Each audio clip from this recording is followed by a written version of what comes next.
असे कधी तुम्ही आंब्याचे गुलाबजाम करून खाल्लात काय हो? नाही तर करून खावा. अजून बाजारात आंबे असत, ऊन कडकडीत पडलेला असत. हापूस आंब्याचे करा, हे एकदम भारी लागतात. एक कढई घेतलंय, 2 चमचे तूप घातलंय, 1 वाटी रवो खमंग भाजत ठेवलंय.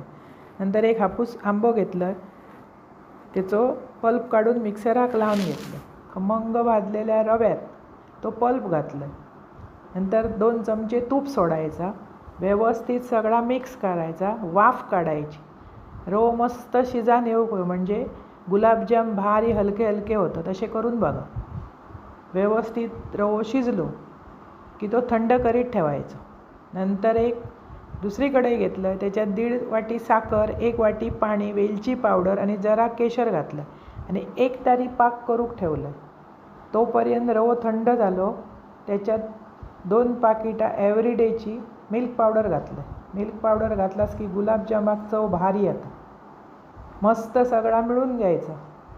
मिक्स केलात तोपर्यंत पाक तापत ठेवलं. बारके असे गोळे करून घ्यायचे, छोटे छोटे. सगळे गोळे एकत्र केलास की तळूक बरे. तोपर्यंत पाक तयार होता. तो 1 तारी हो करू. मस्त कडकडीत खतखतो इलो की 1 तारी पाक झालो की गॅस बंद करायचा. नंतर मध्यम गॅस करून हे सगळे गोळे तळून घ्यायचे. मोठो गॅस अजिबात करू नका. बाहेरसून तळले जातले, आत कच्चे रावतले. असे 2-3दा घालून सगळे बारीक गॅसवर तळायचे, म्हणजे आतपर्यंत ते तळले जातात. तळणी बाहेर काढलात की गरम असताना त्या पाकात सोडा.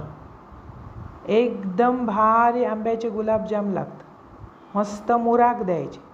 नंतर एका बाऊलमध्ये काढलं आहे, वरसून बदाम पिस्त्याचे काप घातलं. एकदम टेस्टी लागतात. अप्रतिम चव. आंब्याचे गुलाबजाम एकदा केलास की परत परत करून खातालास. आवडतले तुमका. आवडल्यास पटकन माझं चॅनल सबस्क्राईब करा.